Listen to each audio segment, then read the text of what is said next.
And a warm welcome back to each and every one of you here on Black Twitch League. My name is RareAdam, and alongside me tonight is I'm Haji for our second series of the night.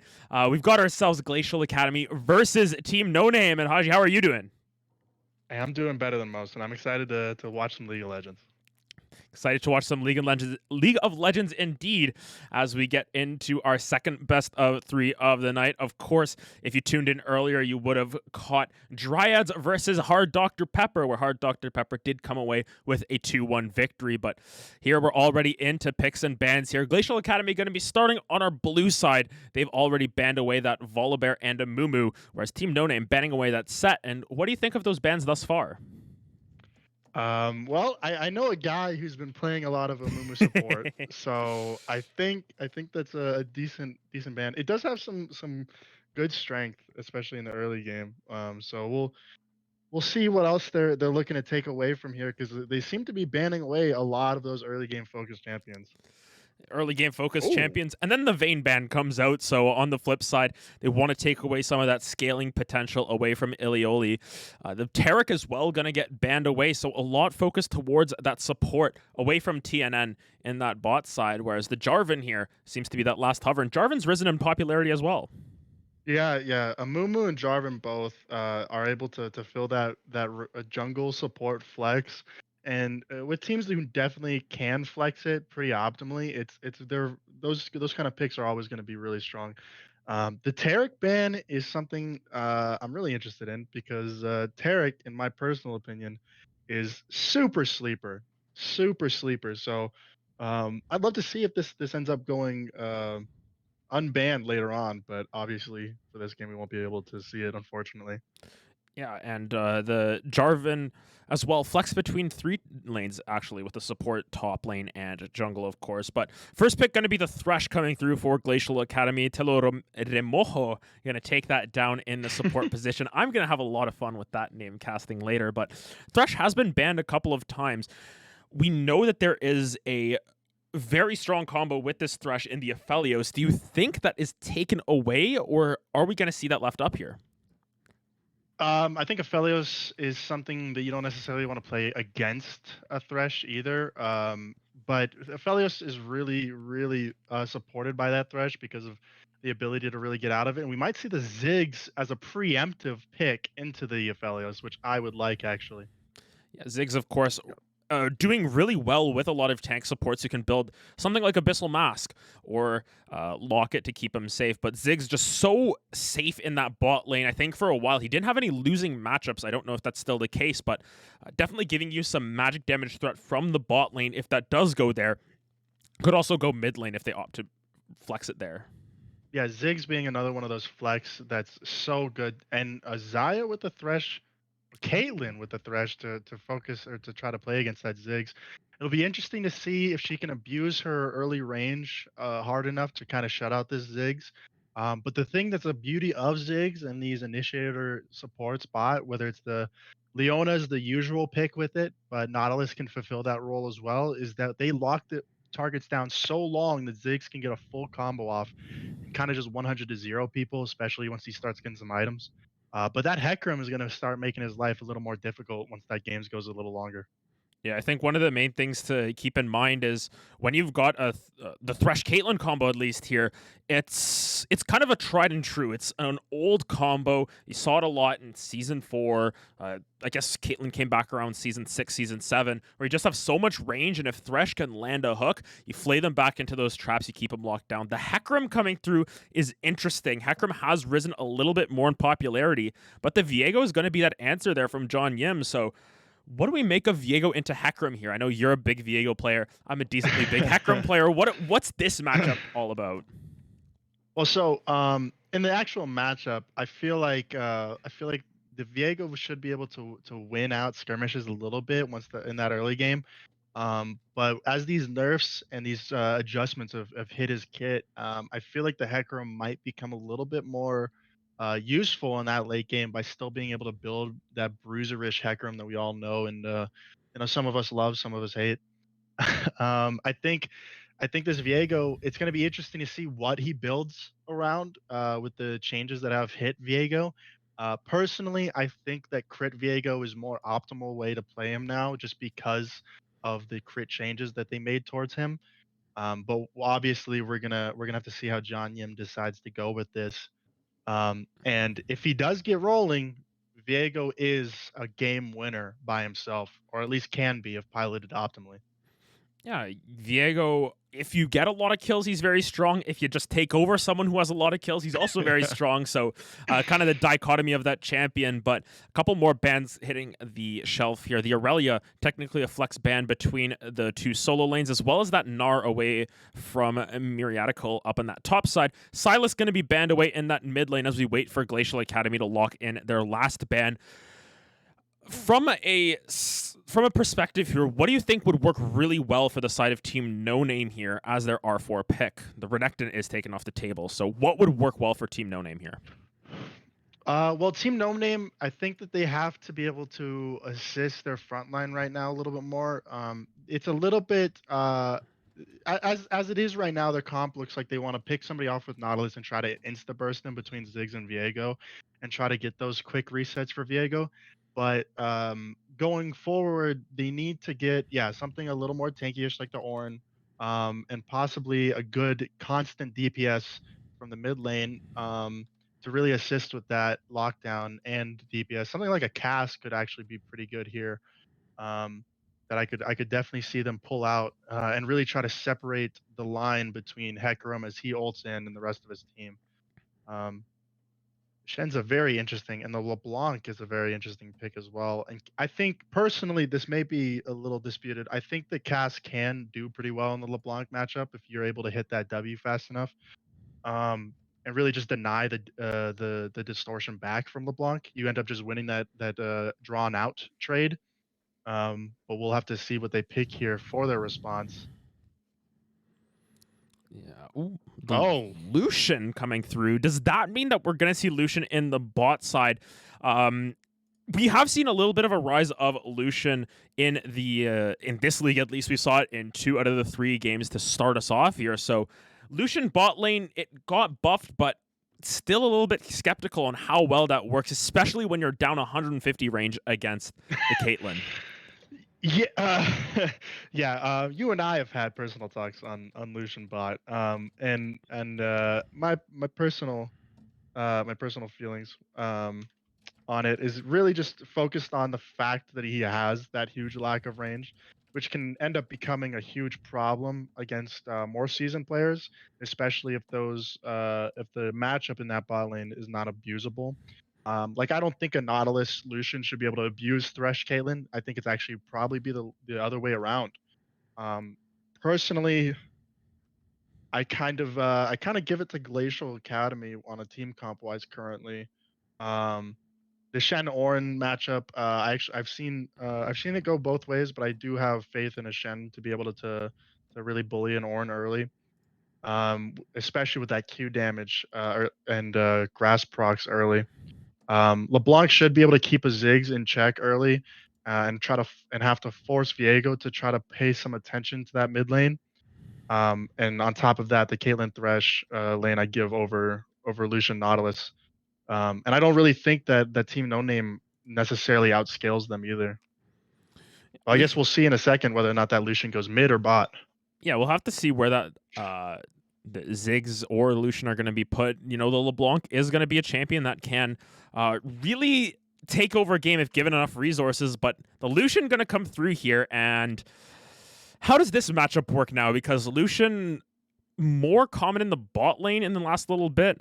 As you said, going to be a little bit of a tough matchup in terms of the range there, but Lucian in the mid lane against LeBlanc, what does that mean for him?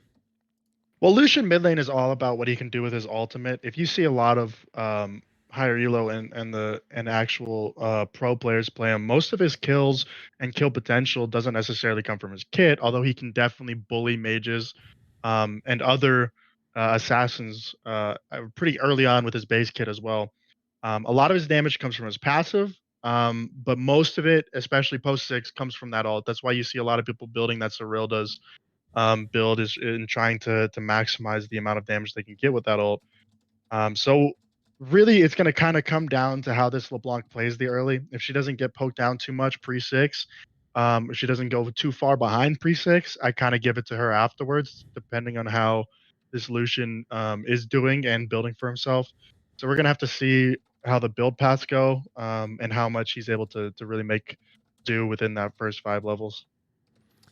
Yeah, we'll have to see how that matchup works out. But as we expected, I guess off of the top before seeing that Lucian pick will be Ziggs in the bot side there. Sort of matches the range of Caitlyn. How do you think this lane works out for the Ziggs Nautilus? You know, there's a lot of engage on both of these sides, but lots of range on either side as well. What is the sort of determining factor here? I think the determining factors in team fights, at least, is going to be how Team No Name is able to play around the Hecarim ult comboed with the Shen ult. Because if they're not able to play off it well enough, then they can very easily get disrupted pretty hard in these team fights. And I honestly, as soon as this Ziggs or Viego goes down, their team fight is going to be pretty rough. I think Viego is going to be the most important part on this Team No Name game because, like I said, if a Viego is able to get ahead, if he's able to snowball fights, there's very very few who can do it like Viego can. But it's gonna be a hard game, I think, for John Yim to try to take over. As you said, it's going to be very hard for this Viego to get off the ground with how much safety there seems to be. You have the Shen there, actually Telo Remojo going to be up on that top side. You know, Viego likes to use auto attacks and Shen blocks a couple of those there. And overall, just a lot of ways to get out. You have the peel from the Thresh. Where do you think Viego needs to look in the early game specifically to make this as successful of a pick as possible? This may sound a little crazy, but I think his best chance is trying to force like an early skirmish on the top side. I think if an early skirmish goes Team No Name's way, if Viego's able to pick up a kill or two, he can try to push the tempo more. But I think that top side is his real only chance. Maybe if he can force a fight for Scuttle pretty early on, and Miriatical doesn't just walk away from that.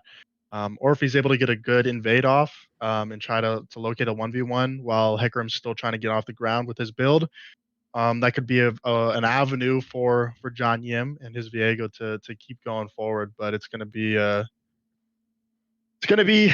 interesting early game because Team No Name, they're really gonna have to try to ratchet something for this Viego. They're going to have to try and get some sort of advantage against this Viego because, as we know, it is a very feast or famine champion. But we're going to take ourselves into a quick break before we get into game here. We're going to be back onto the Rift with Glacial Academy versus Team No Name right after this.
And a warm welcome back to all of our viewers on Black Twitch League. My name is RareAdam. Alongside me is I'm Haji once again. We're going to be on to the Rift with Game 1 between Glacial Academy versus Team No Name as both of these teams start to stack towards this bot side.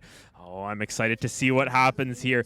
TNN support going to be the first one to face check in here with this Nautilus, but oh, the sweeper actually going to spot it out. A flay back, going to catch a bunch. First blood going to go over to this Thresh, but Telore Moho going to be feeling down in the rojo in terms of his health bar. He's able to stay alive as Caitlyn picks one up. Glory and Death going to go down as well to the Thresh, and that's a rousing start for the side of Glacial Academy. They pick up 3 on the counter invade, and Thresh, 2 kills already in the bank.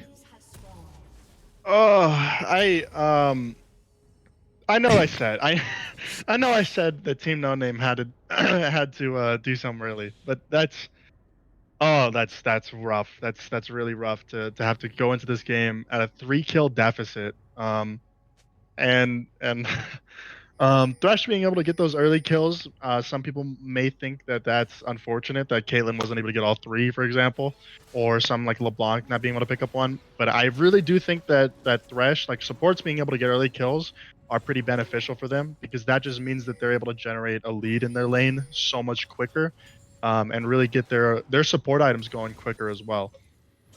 So that's a rough start. Yeah, a little bit of a rough start as Ilioli going to be coming into this lane with boots to dodge away, hopefully, from all of those bouncing bombs from Solius. The Thresh as well, starting with the Ruby Crystal and boots, means that they can just walk up so much easier, just to walk up and harass, for instance. But up on this top side, Tero Remojo going to take a big trade here onto Glory and Death. Not the flash. No flash going to come out, and that's going to be the Shen solo killing that Ornn up on the top side. Yeah, I said that I believed in a Shen to be able to punish an Ornn early, but this early is a little shocking to see a solo kill come over this way. It's kind of weird seeing the Ornn go grasp. Normally you do want to go grasp into melee matches, but someone like Shen who can really effectively deny that grasp proc and your brittle proc, I feel like it's probably better to go something more along the lines of Spellbook. So it's a little unfortunate. And as you were mentioning in this bot lane with these boots that Caitlyn was able to pick up, Ziggs as a pick can effectively neutralize a lot of Caitlyn's strengths early. But once you get that extra movement speed, it effectively increases your effective auto range a little bit longer.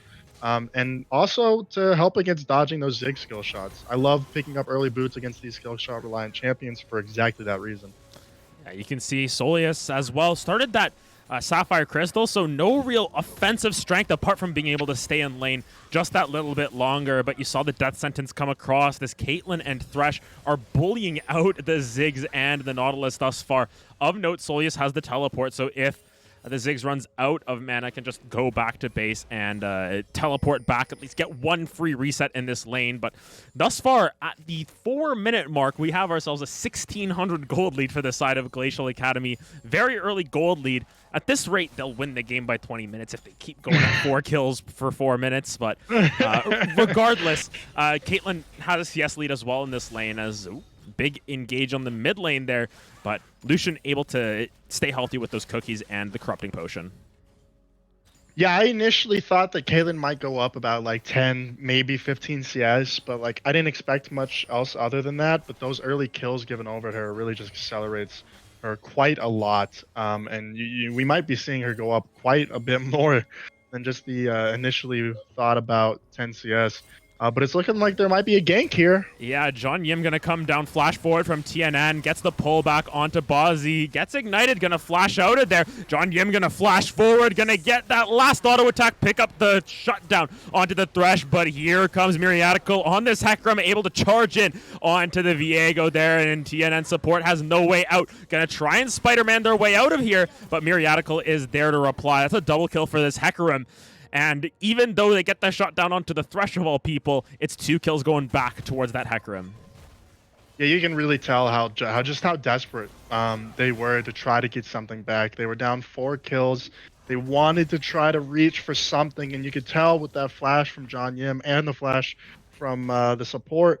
So it's really it's a little bit rough, and it's actually kind of the worst possible scenario that you can expect for them for Hecarim to be able to pick up that kill, and he also starts going up on this Viego. Bozzy's up on this top side. They're gonna try and pick up the kill into Glory and Death, forces the flash out. So why is the Thresh there? I have no clue. That's kind of the Bard special, if you want to put it that way. But Thresh pulls up, gets the flash out of Glory and Death, making this lane even harder for this Ornn into the Shen, who's at level 6 already, can go around the map with that Stand United.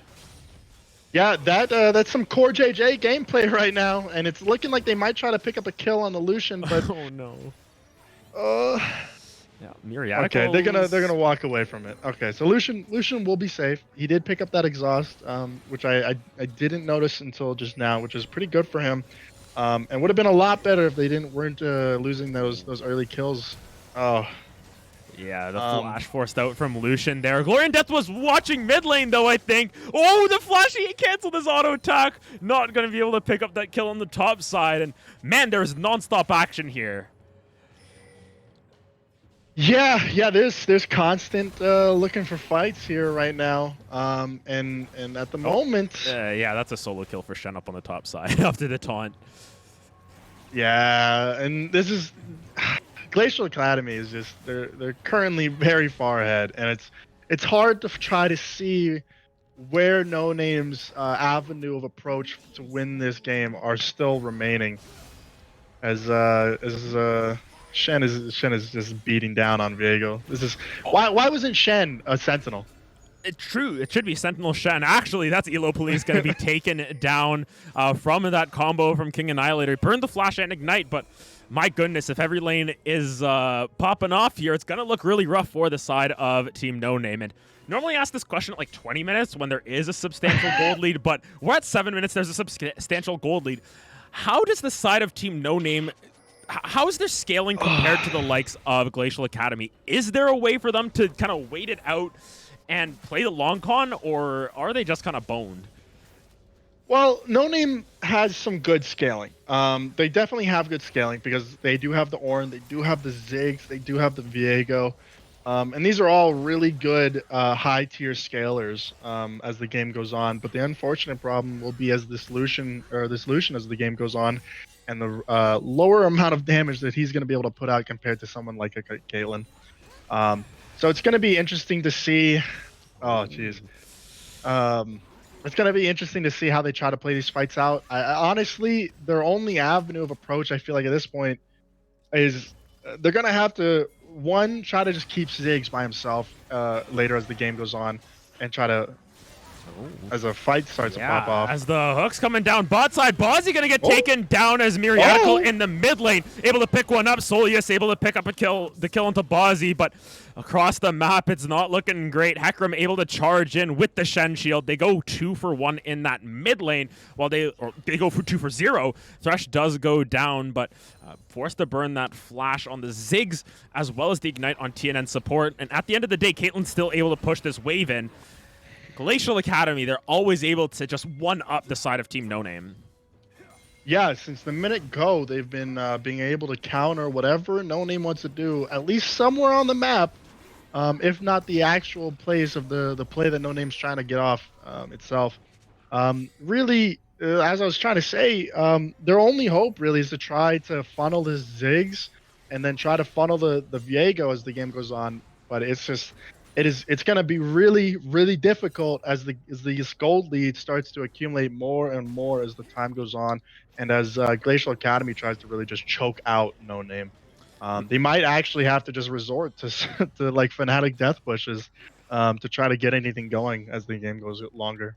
And just looking at the gold difference right now, in the mid lane, 500 gold lead for the LeBlanc, which is the smallest gold lead actually in any of the lanes right now. Caitlyn up about 800 gold, Shen up 1,000 gold, and Hecarim is up 900 gold. So just across the map, every member is just far and away ahead of their opponents, especially for this stage in the game. So we'll see what John Yim can do up on this top side, as Taylor Moho not actually going to get knocked up here by any of that. He's going to be able to taunt himself out of there, but the Ornhorn going to come down, going to knock up this Shen. Will he be able to survive? He does not have the flash. It's going to be Viego from John Yim able to pick that kill up.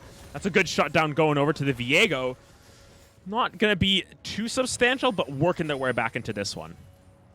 Yeah, I mean, like that's all you can really do. You can just try to find those bits and pieces and try to funnel them together as the game goes on. But it's looking like Glacial Academy is going to try to get some extra gold funnelage onto this Caitlyn and Hecarim. Yeah, Ilioli going to be the main benefactor of this Rift Herald. A little bit of that gold goes over to the Hecarim, who has already completed that Divine Sunderer. On the flip side, though, John Yim... Oh my god. Yeah, you have something to say about Divine Sunder. We'll just mention that the Viego has picked up the Immortal Shield Bow as well, so going to be a little bit more relevant here as we get into this mid-game. But yes, Divine Sunder Hecarim, give me your thoughts. Yeah, I think Divine Sunder is just not the play here. I think that with the side of Team No Name's like lineup, they have one real tank with the Look at the moves coming up from Ilioli, able to dodge away from everything. Going to use that ace in the hole to try and knock down Solius, and it's going to be Myriadical who's the benefactor of that. John Yim going to flash forward, already use that Heartbreaker. Challenging Smite going to stop that up, but a great taunt flash from Teloro Moho to be able to take down John Yim. I am having fun saying that name now, as it is a 2 for 0 and a 4,000 gold lead and climbing at 11 minutes. This is really early to be really putting down the hurt. This is a gold lead sometimes you don't see until 30 minutes into the game. But this Caitlyn gonna force the teleport up from Solius as well as they look towards this Cloud Dragon. We'll see what soul we get. Should be Mountain or Ocean or Infernal. So two sides of a different coin there. Yeah, it's and it's hard to say if you're No Name which one you really want popping out. You don't want an Ocean Soul with that Shen and Hecarim, and you really don't want an Infernal Soul with the Hecarim, LeBlanc, or Caitlyn. But yeah, everyone just flashed mid lane, by the way. If you didn't notice, that was a flash from TNN support as well as Elo Police with that exhaust popped out. King Annihilator forced the flash out as well, but yeah, I don't think you want to face any of these. I mean, Shen does a decent amount of damage. He doesn't mind the Infernal Soul, you know, getting that extra little oomph on your auto attacks into the Ornn, but continuously going in with these Shadow Dashes. Ornhorn going to be called down. Telero Moho going to try and clean this one up. Does he have the damage? I don't think Glory and Death can get out of this one. Flashes away, and looks like the Shen will let him live for now, but Glory and Death definitely not so glorious while he's alive. Yeah, and this is where the problem of the grasp really comes into is you can't trade with it, and you're not going to be able to beat Shen in the overall fight either. I really think that the Summoner Spellbook would have been the better play here, even though he is still down 0-3. So regardless of his ruins, he might be a little bit worse off to wear at the moment. To go back to that Divine Sunderer, I really don't see why you go it, considering the only real tanks on the enemy team are going to be that really underfed Ornn. Yeah, up on the top side, though, Oh, Telo Remojo going to get taken down by John Yim. This Viego has been able to find picks when necessary, staying relatively close in terms of gold. But as you said, only one real tank right now, which is that Ornn. The Nautilus has the Aftershock proc, so I mean, to an extent that works out, but really only sitting on that Kindle Gem as well as the cloth armor. So not a whole lot of tank stats quite yet coming out from him, but looking at some of the items that are being built, we've got the Sunfire complete on that Shen, as well. The Luden's Tempest going to come through for the LeBlanc, as well as Gale Force for Caitlyn. So no lethality Caitlyn this time around. Also went for the Fleet Footwork, and the rune recently got changed to make it better for ADCs, but not really, because it's kind of got changed in a really weird way. yeah, Fleet Footwork, I think, personally, I view it as an overall nerf, just in general. I don't think that it's better for really anyone. ADCs don't necessarily get to pick and choose when they're going to be able to use that rune. Yeah. Oh, there's a good TP. Yeah, Myriadical going to try and get out of there, but here comes the Shen ultimate on top. Going to try and lock down John Yim. Myriadical has enough movement speed to get out of there. Glory and Death going to knock up the Hecarim, but they're trying to take him down. He does not die quite yet. Has a lot of healing from that W. Going to get taken down eventually by Elo Police, but Glory and Death now burning down. Going to get taken down by the Shen. Bozzy trying to stay alive. Elo Police is kiting this one out, but I don't know how far he can go. Ilioli going to try and follow this one up. Has that Gale Force still up and available, but it looks like the fight will end. Ends up being a 2-for-2, so not bad for Team No Name. They get the shutdown onto the Hecarim, but they lose bot tower. They give up their teleport on Glory and Death, and it's still just little bits and pieces that they keep trying to reclaim, and it's not really working out. Yeah, they lose support, they lose John Yim, they lose Glory and Death, they lose the TP from Glory and Death, but they still get 2 kills. And even losing those 3 kills in the TP and the turret, that's still a win for my book. If you look at the gold relative to how it was, being able to pick up those 2 kills and put them on the Lucian, trying to push him a little bit further in this 1v1 against him and LeBlanc. And hopefully maybe he's able to try to actually threaten the LeBlanc in this side lane later on as the game goes on. But I mean, overall, that's still an absolute win for me.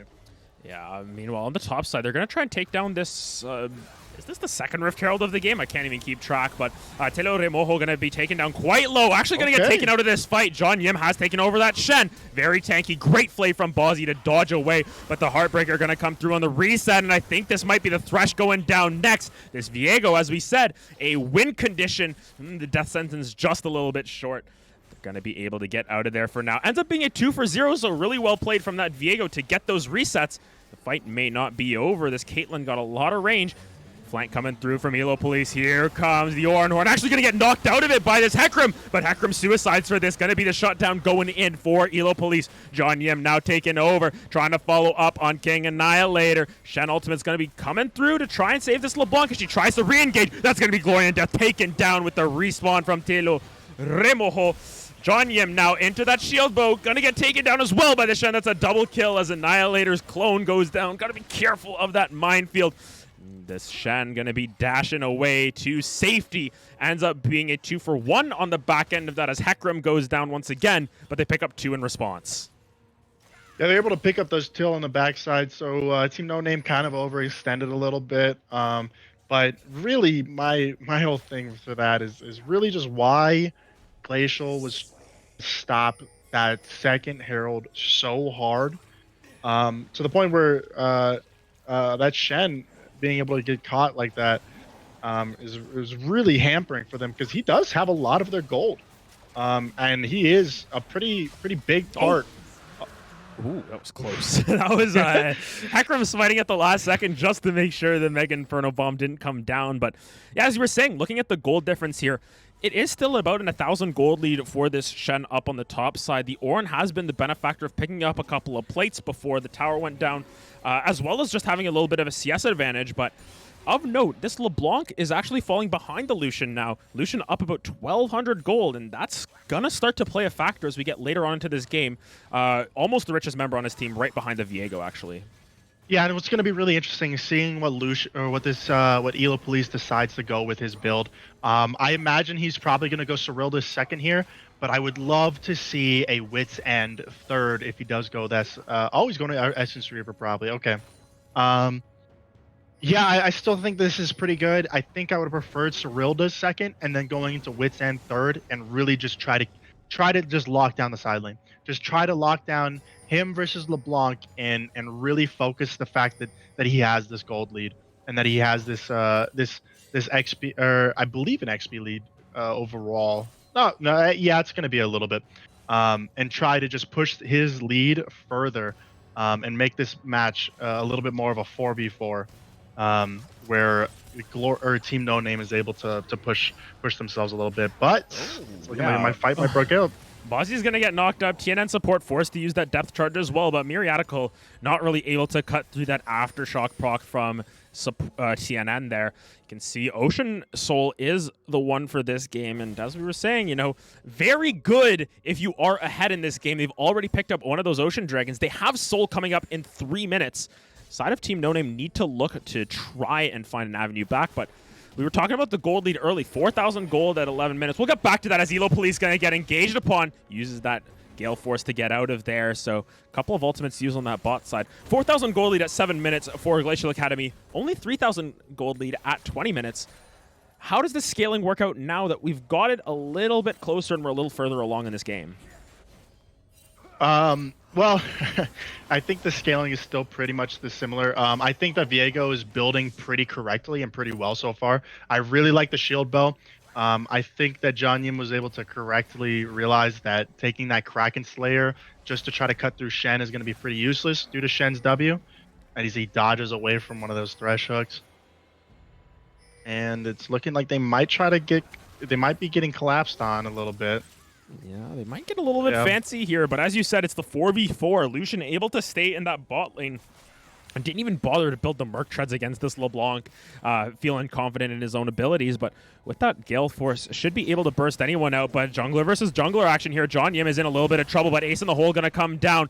Going to be taken down to about 200 HP. Bozzy goes fishing and finds someone else, but Glory and Death here on the top side now is tanky enough to be able to survive that Shen burst, if you want to put it that way, but everyone ends up staying alive despite a couple of ultimates being used there, as John Yim won't have that ultimate available, but Solius now under that tower. The taunt flash once again coming through, and Myriadical able to pick up one. Oh, John Yim flashes through and not able to land, but the Shen now in a little bit of a pickle. Doesn't have the W quite yet. Will they be able to turn it around? And Shen able to stay alive with a sliver of health thanks to Ilioli's damage and red buff over the wall, and Shen just going to be able to stay safe, walk through that tower with a little bit of help from the Hecarim, and 3 kills going over, and that gold lead is back up to 5,000.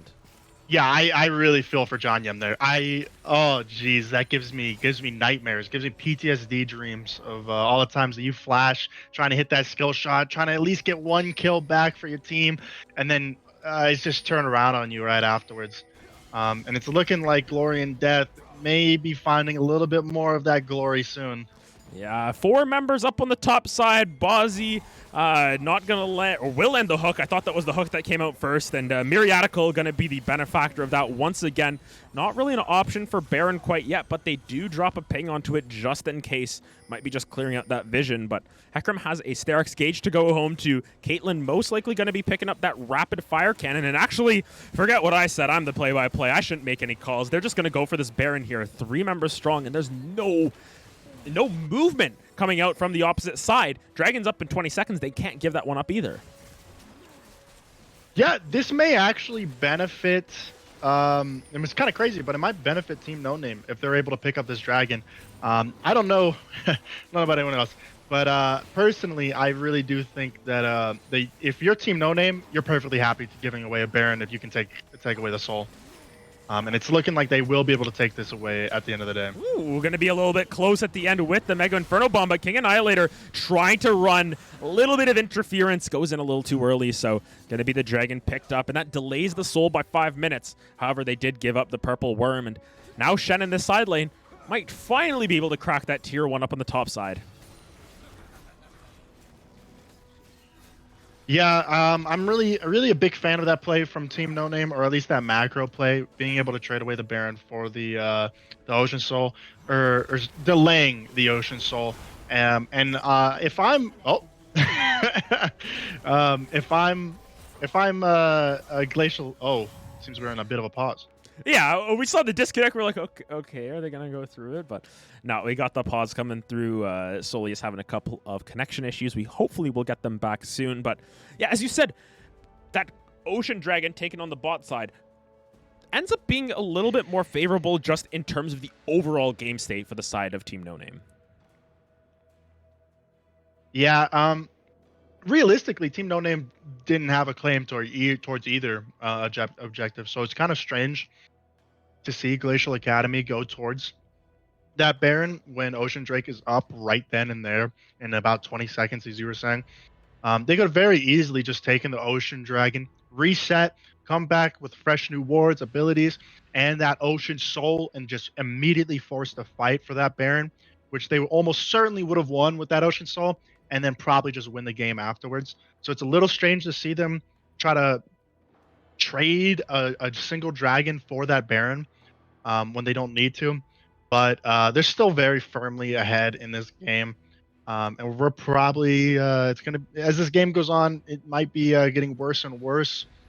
Um, Although Lucian has finished his Essence Reaver, he's probably going to be going for that Cyrildas now, and then hopefully maybe a Wit's End to complement that, and just as I was mentioning earlier, just try to side lane against the LeBlanc. That's their main hope and goal at this moment. Is try to split him off into a winning matchup, and then really look for that Viego to hopefully pop off on 4v4s, and really just tried to take over the game himself. But as the game goes on, it's getting a little bit more difficult as some of the side of Glacial is getting tankier, and it will be it, it will be a little bit more difficult, especially if Bozzy's on top of his play as he has been currently. He's been having some great flays to really deny some of TNN's engages and initiations. So it's going to be really interesting to see how this matchup goes forward. If TNN really does try to split off that LeBlanc versus Lucian matchup, and if TNN is able to funnel more gold onto this Viego to the point where he is able to just kind of try to steamroll through the game. Um, that's their main look for the win. I think here is really that 4v4 matchup where hopefully Viego's able to just get a pop off skirmish. Hopefully we can see a couple of those resets coming in from the Viego. That's really how No Name need to play around these fights. But as it stands right now, with Telo Remojo ticking down on that tower, I mean, we're over on the break screen right now, but when we see it, it's down to about 100 HP.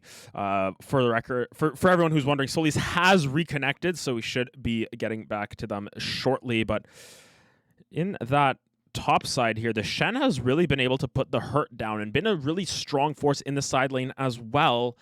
What does the Shen need to do in order to stay relevant now? Because Auron will continue to get tanky the longer this game goes. So I kind of think that Shen should just be doing what Lucian should be trying to do, really try to isolate that 1v1 matchup with the Auron, because he almost certainly will win this matchup continuously as the game goes on. I'd like to, if he goes that way, I'd love to see Glory and Death pick up a Warmogs, maybe able to take some cheeky trades, back off, heal back up, and then kind of just do it the way that Auron dealt with Kale back in the day. But as it is currently, Shen is going to be pretty relevant regardless as the game goes on because of that huge ult shield that he's going to be able to grant either Myriadical or King Annihilator as the game goes on, or even loyally. So it's going to be very interesting to see how that works out. Yep, and of course we get the standard spectator thing where if they pause the game, we get a pause right after where Oh, nothing moves. So it will unpause here, but Ilioli going to be able to start to siege down this mid lane. And Caitlyn, one of her strong suits is the ability to just sit in a lane and farm from a distance, similar to Solius, but this time it's the opposite way around, where Solius forced to go more on the wave clear side of things and not really able to make use of that satchel charge. This yeah. Ziggs is scaling. Is it enough, though, actually? We'll get back to that as Elo Police going to be forced to use that exhaust in the mid lane. Ooh, Myriadical forced to get out of there as well, taken down to about 300 HP. Uses that ultimate and the ghost, but Solius not able to use that satchel charge thus far this game. Yeah, it's really rough when you pick a Ziggs and you're not able to actually use his satchel charge on towers. That's one of the biggest benefits you get with him, is being able to get early towers and then rotate him to another lane, get those early towers, rotate him to another lane, get those early towers, and just keep trying to build and build on that gold lead that you can start creating for him. But Ziggs is the OG wave clear. Anyone who used to play or watch back in, and I think it was season 4, will remember the era of Ziggs and Xerath just clearing waves for 50-minute games. And it is a little bit different nowadays after... Oh, shoo. Ooh, yeah, Elo Police going to take a decent chunk from King Annihilator there. That's a lot of damage, as they say, but as it stands right now, we're just sort of waiting for something big to happen, because this Baron is going to expire in about 30 seconds. Really good siege coming out from the side of Glacial Academy. They've been able to just sort of park the bus in these lanes and let the cannons do the work. And that top tower not going to regen much more above about 33% after this pushes through.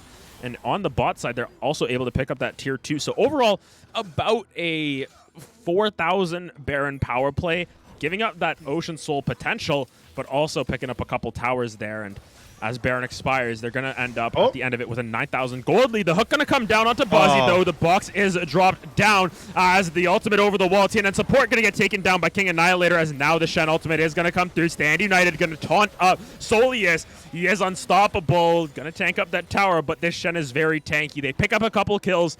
They might look to reset or potentially push a different wave here. John Yim going to go aggressive here onto Ilioli, but this Caitlyn has a lot of escape tools with that net, at least.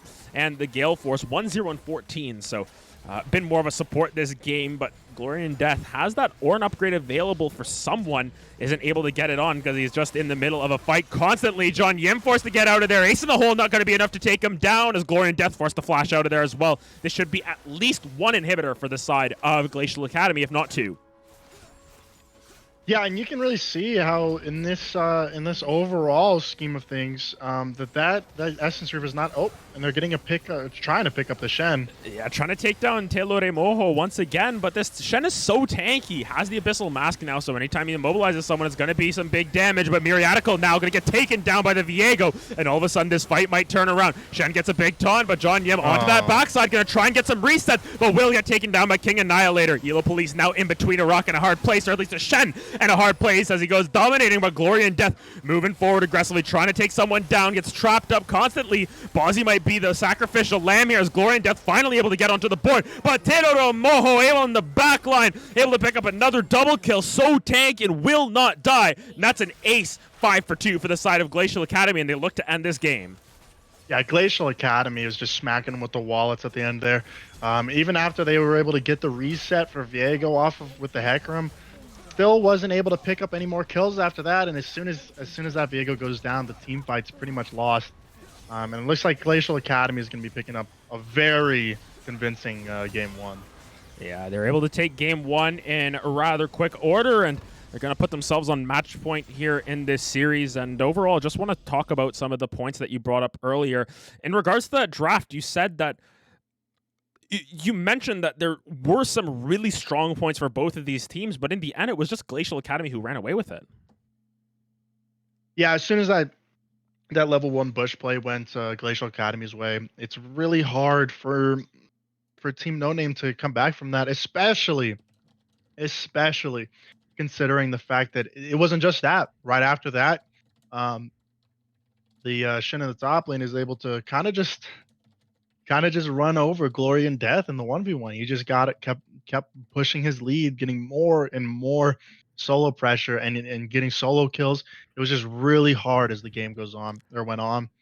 And then after they tried to get a comeback play in the bot lane, and then that Hecarim getting 2 kills, it was kind of doomed from there out, because it's just so hard to be able to win that game when your only win condition, or your main win condition at least, was that mid jungle 2v2, and it just ended up getting demolished in the first 5 minutes. We'll have to see exactly what will happen in game 2 here. If Team No Name can make this a series, or if it will just be a 2-0 for Glacial Academy. Don't go anywhere. We're going to be right back after this.